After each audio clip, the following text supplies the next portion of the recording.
Olá, queridos amigos, sejam todos muito bem-vindos a esse espaço virtual da nossa casa querida, a Casa da Irmã Rosa. Eu me chamo Simone Barros, sou tarefeira da casa e damos o especial boas-vindas a cada um de vocês que escolheram estar aqui conosco hoje. Nos dias de sextas-feiras, nós estudamos o Evangelho segundo o Espiritismo. E quem trará o estudo para nós hoje é a nossa querida amiga, também tarefeira da casa, Cláudia Matos. Cláudia falará para nós sobre o capítulo 16, no item 14, que se intitula Despreendimento dos Bens Terrenos. Mas antes de passarmos a palavra para Cláudia, vamos fazer a nossa leitura e a nossa prece inicial. A leitura de hoje está no livro Momentos de Paz, psicografia do nosso querido Chico Xavier, ditada por espíritos diversos. A leitura que trazemos hoje foi ditada por Emmanuel e se intitula Quanto Mais. Quanto mais alto estejas, mais apoio a prestar. De quanto mais disponhas, mais poder de servir. Quem possui mais cultura pode ensinar melhor. Não recuses doar, do que tenhas ou sejas. Virtude sem trabalho, lembra a riqueza morta. Recorda, Deus dá, para que também deis. Vamos orar, meus irmãos. Querido amigo e amado Mestre Jesus, aos nossos queridos companheiros incansáveis, trabalhadores dessa casa querida. A Ti pedimos todo o amparo e proteção nesse momento, que cada lar receba a serenidade e a tranquilidade necessária, derramada nas bênçãos dioturnas que caem em nossas vidas, para que possamos receber as palavras benditas que a nossa amiga Cláudia trará na oportunidade de hoje. Que ela possa ser amparada e protegida e que cada um de nós possa congregar com ela em pensamento e nessa oportunidade de aprendizado. Por isso pedimos então, de forma incansável, querido amigo, que fique conosco, hoje e sempre. Que assim seja, graças a Deus. Passamos então a palavra à nossa querida amiga Cláudia Matos. Olá, meus amigos. Mais uma vez estamos aqui reunidos com muita satisfação para estudarmos o Evangelho segundo o Espiritismo, codificado por Allan Kardec, e falarmos sobre o final do capítulo 16, Não se pode servir a Deus e a Mamon, que temos estudado às sextas-feiras.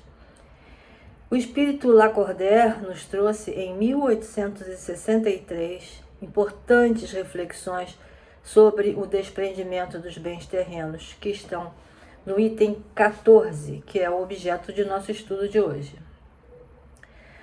Uma das primeiras perguntas que a gente pode fazer é: o que são esses bens terrenos? Apenas coisas ou pessoas também? Nosso corpo físico seria um bem terreno? Nós vamos dar continuidade às reflexões sobre tudo isso também ao longo dessa exposição. Mas antes de entrarmos no estudo, gostaríamos de falar um pouco sobre uma passagem da vida de Diógenes, que foi um filósofo grego que se destacou entre os sábios e chegou a ser professor de Alexandre da Macedônia. Um dia, Diógenes começou a questionar os costumes do seu tempo e a necessidade real dos bens materiais. Ele resolveu adotar uma vida totalmente desprendida e ficou morando dentro de um barril, tendo para seu uso pessoal somente uma cuia com água. Depois de algum tempo, ele descobriu que nem mesmo da cuia ele precisava, porque ele, usando as duas mãos, poderia pegar a água e beber ou fazer a sua higiene. Então ele foi e jogou a cuia fora. Quando Alexandre da Macedônia invadiu a Grécia, fez questão de visitar Diógenes, que havia sido seu antigo professor, como falamos. Alexandre então o encontrou sob o sol, junto ao barril, entregue aos próprios pensamentos. E Alexandre diz a Diógenes: você já deve saber que conquistei a Grécia e que todas essas terras agora fazem parte do meu império. Como você foi meu professor e sempre o admirei, quero recompensá-lo de alguma forma. Me diga, o que você deseja? Houve aí um momento de silêncio. E Alexandre e todos os integrantes da sua escolta, que estavam esperando curiosos a resposta do filósofo, né? Então Diógenes respondeu assim: posso pedir mesmo? E Alexandre disse: sim, peça. E para espanto de todos, Diógenes diz o seguinte: o que desejo é que você saia da frente do sol, pois está impedindo que seus raios quentes toquem meu corpo. Alexandre não respondeu, apenas saiu da frente do sol e, com aquele pequeno gesto, tentou compreender a filosofia de vida do seu antigo mestre. Olhou mais uma vez para Diógenes em seu barril, olhou para os seus soldados, tomou as rédeas de seu cavalo e seguiu seu caminho, rumo à conquista da Ásia. Diógenes de Sinope, também conhecido como o Cínico, foi um filósofo da Grécia Antiga que pregou um modo de vida simples, e nessa simplicidade ele viveu em Atenas por muitos anos como um verdadeiro mendigo que a gente considera hoje. Porque ele defendia que o ser humano não deveria procurar mais do que aquilo que ele necessitasse para viver bem. Precisava de alimento, de água e o mínimo abrigo do sol, do frio, da chuva. A grande questão colocada pelo filósofo foi a de que cada ser humano deveria se aprofundar no conhecimento de si mesmo. Isso sim era o essencial. E ele permaneceu durante muito tempo, perambulando pelas ruas de Atenas, vivendo nesse barril, com o mínimo que precisava para sobreviver. O cinismo é uma corrente filosófica que pregava o total desprezo pelos bens materiais e o prazer. Para os cínicos, a filosofia moral não podia estar separada do modo de vida dos filósofos, né? O que eu penso, eu tenho que fazer.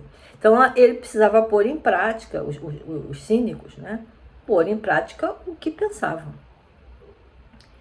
E esse termo cinismo, ele tem origem no grego kinismos, não sei nem se assim se pronuncia. É K-Y-N-I-S-M-O agudo S. Kinismos, que significa como um cão.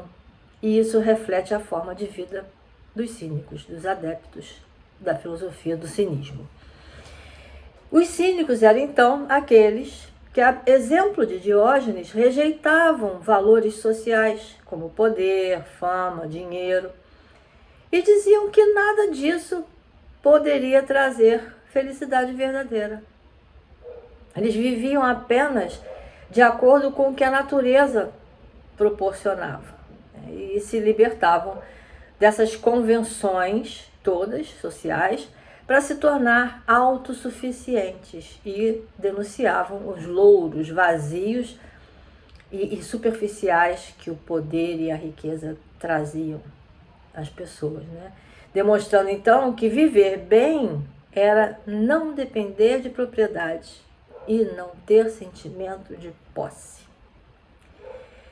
Então, né, dessa forma, por como eles não agradavam às convenções sociais da época, a gente até hoje vê nos dicionários o significado da palavra cinismo como sendo comportamento ou ação de cínico, que é aquele que demonstra desprezo por normas sociais ou morais estabelecidas. Em seu sentido mais pejorativo, o termo é usado para a gente indicar uma pessoa atrevida, descarada, né, despudorada. E a filosofia cínica, assim, considerava como falsas todas as ambições humanas e indicava um novo caminho, que era o domínio de si, a quebra daquele paradigma de que apenas os prazeres convencionais seriam a única via de acesso à felicidade real. Bem, posto isso, vamos entrar propriamente em nosso estudo, com base na doutrina dos espíritos, mas a gente já pode sentir que a filosofia de Diógenes tem tudo a ver com essa questão do desprendimento de tudo que é material e impermanente e do culto ao que é verdadeiramente importante e duradouro, que são as nossas vivências, os nossos aprendizados. E no final dessa exposição, nós vamos falar sobre uma outra prática de Diógenes bem marcante e interessante, que faz a gente quase que se transportar àquela época, ou nos dias atuais, né? Bem, no final da exposição a gente fala. Vamos lá.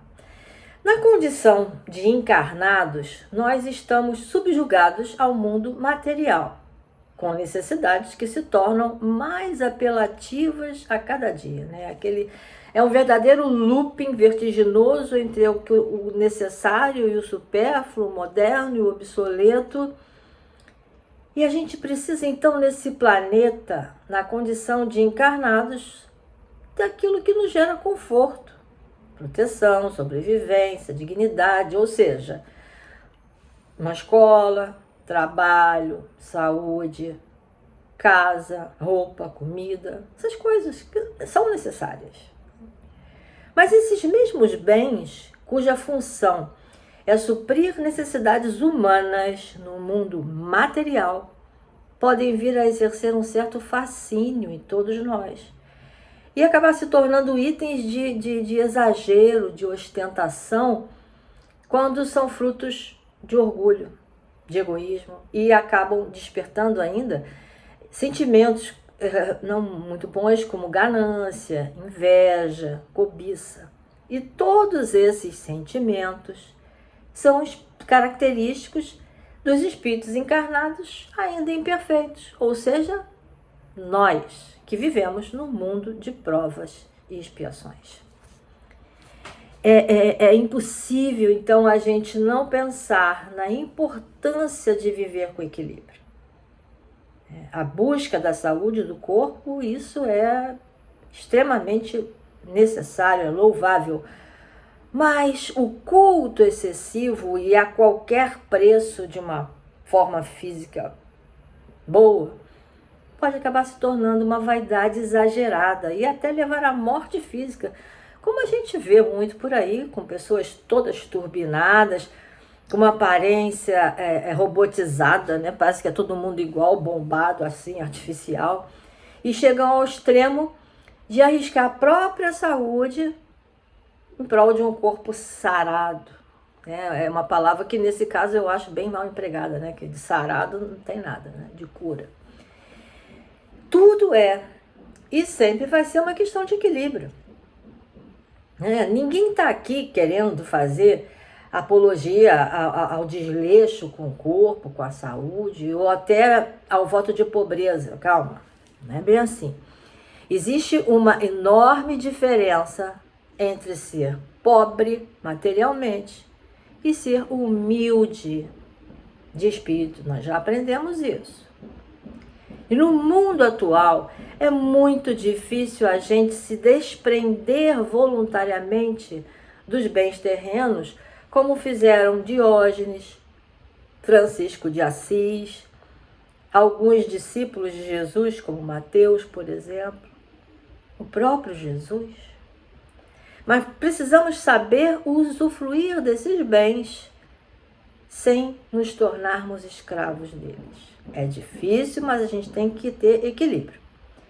Temos que valorizar o que a gente tem, o que a gente construiu, o que é bom e saudável, O que não é muito legal é a gente viver se preocupando com o que a gente ainda não tem, né? Ficando triste porque não conseguiu uma coisa, é normal. Mas a gente não pode tornar isso uma ideia fixa, né? Ou ainda ficar pensando muito naquilo que a gente perdeu, porque tudo isso é almejar o que não se tem e ficar pensando no que perdeu, só nos resta, nos gera cada vez mais ansiedade e frustração. A gente se desvencilhar da riqueza, do conforto que a gente herdou, como fez Francisco de Assis, por exemplo, ou viver num barril, como Diógenes, nos tempos atuais, faria com que a gente se tornasse mais um problema social, né? Mais um fardo para a sociedade que já predomina a desigualdade, a fome e a insanidade. Muitas vezes a gente fala, a pandemia aumentou o número de pessoas vivendo nas ruas. Aumentou sim, mas elas sempre existiram, talvez a gente não estivesse prestando atenção. Então fazer esse desprendimento como fizeram Diógenes e Francisco de Assis geraria mais um problema. Então, se a gente tem recursos para abrir negócios, empresas, né, gerando empregos, se a gente tem recursos para consumir os produtos que foram fabricados por quem trabalha, sejam esses produtos industrializados ou artesanais, não há nenhum mal nisso.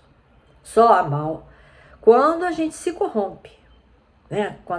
Para obter recursos de forma desonesta, prejudicando nossos semelhantes. Então, aqui já está um spoilerzinho da outra prática que eu falei, que é adotada por Diógenes, que a gente já vai falar já já.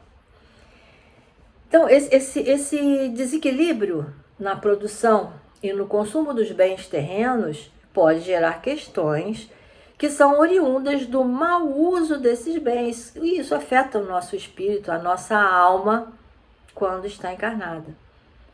A gente está falando da desonestidade na busca do poder apenas para se auto-beneficiar dele, né? No culto exagerado à beleza física, que pode gerar vaidade e acabar sendo explorada por charlatães, da inteligência quando usada para o mal, das competições que deixam de ser saudáveis quando não visam o progresso, quando não visam o sucesso e o crescimento pessoal e social, mas sim a cobiça e o desejo de dominar o outro. O espírito Hamed ditou a Francisco do Espírito Santo Neto um livro chamado As Dores da Alma. E cada capítulo desse livro tem o nome de uma dessas dores, ou das atitudes que as provocam, como crueldade, orgulho, ilusão, egoísmo, perda, dependência, inveja, entre outros. Dão títulos, né, aos capítulos. E logo na introdução, Hamed escreve assim: em nossos apontamentos, denominamos os 7 pecados capitais como sendo as dores da alma. São eles: o orgulho, a preguiça, a raiva, a inveja, a gula, a luxúria e a avareza. Na atualidade, graças ao valioso concurso das doutrinas espíritas, das doutrinas psíquicas, de modo geral, e da psicologia espírita, especificamente, esses pecados são considerados mais como desajustes, neuroses ou desequilíbrios íntimos. Em verdade, os pecadores, está entre aspas, precisam mais de autoanálise, reparação e tratamento do que de condenação, repreensão ou castigo. Nós vemos assim que todos esses excessos, como o apego exagerado aos bens materiais, que são manifestados nas compulsões de toda sorte, como a compulsão alimentar, sexual, em drogas, compulsão por compras, o hábito de acumular coisas, o culto doentio ao corpo físico camuflado em desejo de vida saudável, o apego não só às coisas, mas também às pessoas, porque muitas vezes a gente age como se o outro fosse nossa propriedade. E devendo fazer o que a gente quer e pensa, não o que o outro tem dentro de si. E todo esse tipo de relação gera uma relação tóxica, abusiva, em qualquer nível de relação, seja de marido para mulher, de namorado, entre namorados, pais e filhos, irmãos, entre amigos, não é? Relações humanas de um modo geral. Tudo isso é apego à matéria, ao que a gente chama no espiritismo de bens terrenos. E esse apego aos bens terrenos gera desordens físicas e morais que se perpetuam na vida além túmulo.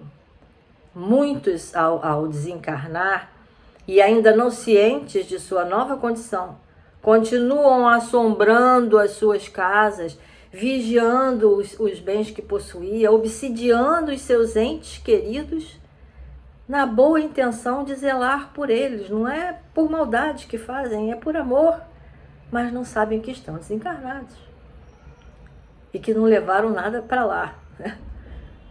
Outros levam para a vida espiritual, ao desencarnar, levam desejos de vingança, ódios e mágoas, oriundos justamente desse apego. E tudo isso gera processos obsessivos. A literatura espírita ela é rica em exemplificar esses casos, e a gente poderia citar vários autores, como o espírito André Luiz, mas hoje vamos citar e recomendar mais uma vez a leitura do livro Recordações da Mediunidade, de Ivone do Amaral Pereira, que tem um capítulo chamado Complexos Psíquicos. Tem um personagem muito interessante, é o Pedrinho, que é um espírito desencarnado com quem ela conversa e esclarece. Esse capítulo, ele trata, entre outras questões, justamente do apego aos bens, da sensação de ingratidão e do desejo que os encarnados têm de se vingar. E isso gera os processos obsessivos. Também no livro O Céu e o Inferno, de Allan Kardec, na segunda parte, tem diversos relatos de espíritos desencarnados, entre eles os sofredores, cujo sofrimento é fruto não só de arrependimento, mas também dos efeitos por eles terem vivido uma existência voltada totalmente ao gozo equivocado dos bens terrenos. E a proposta do Espiritismo, então, baseada na codificação feita por Allan Kardec, dos ensinamentos que os espíritos superiores se utilizam, né, do maior exemplo, que é Jesus, é de nos mostrar que a gente precisa se desprender dos exageros na posse, no uso dos bens terrenos, e principalmente de nos fazer entender que essa nossa condição de espíritos encarnados é tão transitória, tão impermanente, tão frágil, como são os valores materiais, por mais sólidos que pareçam. Grandes construções, grandes prédios podem ruir. Mas nós, no entanto, somos espíritos imortais e assim seremos sempre. E quanto mais a gente se desprende do mundo material, mais a gente se liberta de nós mesmos, dos nossos exageros, dos nossos desenganos, das nossas desilusões e dos nossos sofrimentos. Se a gente não é dono absolutamente de nada, por que a gente fica tão apegado, né? A gente não se apega a bens e pessoas só, não. A gente se apega também a títulos, a cargos, a posição social. E não pensem, porque por a gente ser espírita já está livre disso, porque não estamos, não. Hierarquia, exercício de poder, essas duas coisas existem em todas as esferas sociais, em todas as organizações, e devem ser utilizados com uma finalidade útil, hierarquia e poder, mas baseados em respeito e caridade. E isso inclui templos de qualquer religião e casas de oração como o Centro Espírita. Hierarquia e poder são necessários? Sim, mas não devem ser a finalidade, não devem ser o propósito em nenhuma organização social, política ou religiosa. São meios, não fins. Nos ajustarmos aos valores espirituais é uma das finalidades da reencarnação. A gente sabe, né? Ter dinheiro, mas não ser possuído pelo dinheiro, viver no mundo sem ser do mundo, isso aí a gente está cansado de ouvir falar, né? Mas para voltar ao plano espiritual, melhor, mais rico, só que rico de virtudes. Ser desprendido dos bens terrenos é dar a eles o valor justo e aprender a usar todos esses bens como um meio para facilitar a nossa evolução enquanto espírito imortal, não como finalidade, já falamos. O apóstolo Paulo disse: sei viver na fartura e na penúria.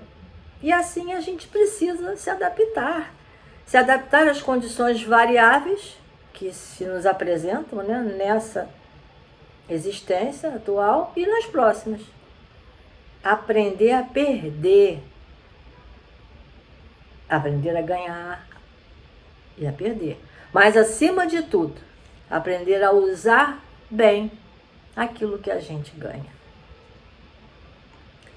No livro Jesus e Francisco de Assis, tem uma passagem em que o padre Pedro Catani, discípulo de Francisco de Assis, pergunta a ele assim: quem lhe deu a ideia de se tornar mendigo por amor ao Senhor?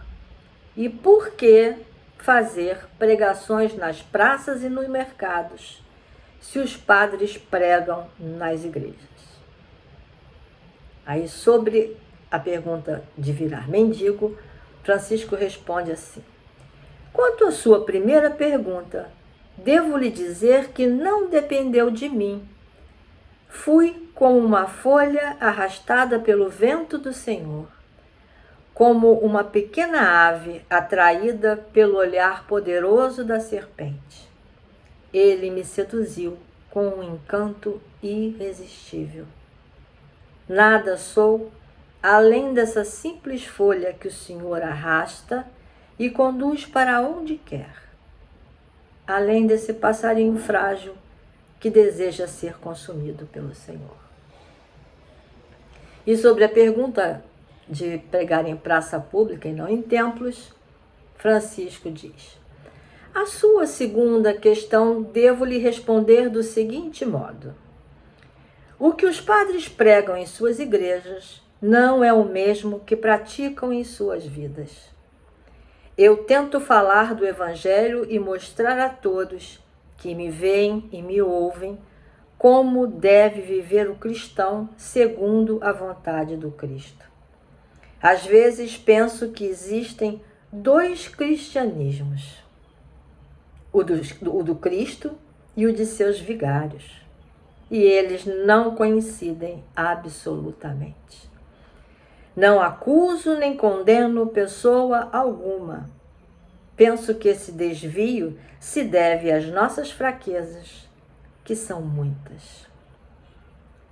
Vejam, essa fala final de Francisco de Assis bate com o que Hamed falou na introdução do seu livro que a gente leu, né? Sobre a necessidade de curar as fraquezas que estão no nosso espírito imortal, as nossas dores da alma. Então, meus amigos, é no equilíbrio, na condução das nossas existências, é sobre esse equilíbrio, sobre o desprendimento dos excessos que nos fala Lacordaire, nesse item 14 do capítulo que a gente está estudando. Jesus João Batista, que o antecedeu, Francisco de Assis, Paulo de Tarso, são inúmeros os exemplos de conduta moral diante dos apelos da vida material. E é o que a gente precisa tentar praticar diariamente. Não abdicar aquilo que a gente já construiu, mas usar os recursos materiais de que a gente dispõe com sabedoria, para a gente poder construir mais e mais tudo aquilo que ilumine o nosso espírito e de nossos irmãos em humanidade. Nosso apego, o apego pesa, o apego estaciona a gente, né? Nossa caminhada evolutiva. Tem aquela imagem que tem muito na internet, né? Do espírito subindo num balãozinho em forma de coração e outros embaixo com um peso de sacolas de dinheiro travando, né, a subida. É isso, o apego pesa. Já o desapego, o que ele faz? Ele torna os nossos pensamentos fluidos, mais limpos, e assim alivia a nossa consciência. Tem uma música de Lenine que eu gosto muito, e essa música resume muito bem tudo isso. Ela tem um trecho que diz assim: há de ser leve, um levar suave, nada que entrave nossa vida breve. Tudo que me atreve a seguir de fato o caminho exato da delicadeza e ter a certeza de viver no afeto, só viver no afeto. Viver com amor, equilíbrio e sabedoria, essa é a nossa busca, o nosso desafio evolutivo diário. E finalizando, vamos voltar a Diógenes, conforme a gente prometeu lá no começo, né? Esse filósofo que tinha como grande questão a de que a gente deveria se desprender dos bens terrenos para se aprofundar no conhecimento de si mesmo. Alguém aí se lembrou da reforma íntima? Através do autoconhecimento, que foi tão bem explicada por Santo Agostinho? Pois bem, Diógenes, para quem não conhece sua história, e para que fique como nossa reflexão, ele era tido por muitos como louco. Não só porque optou viver num barril, não, mas também porque ele andava pelas ruas segurando uma lanterna, ficava andando com uma lanterna na mão dizendo: procuro um homem de verdade, um homem honesto. Então, meus amigos, é isso que a gente tinha para conversar hoje. E eu queria agradecer muito a todos vocês pela companhia e convidá-los a uma breve oração, iniciando essa oração com a leitura de um lindo poema de Emmanuel, que foi ditado a Chico Xavier. Vamos orar?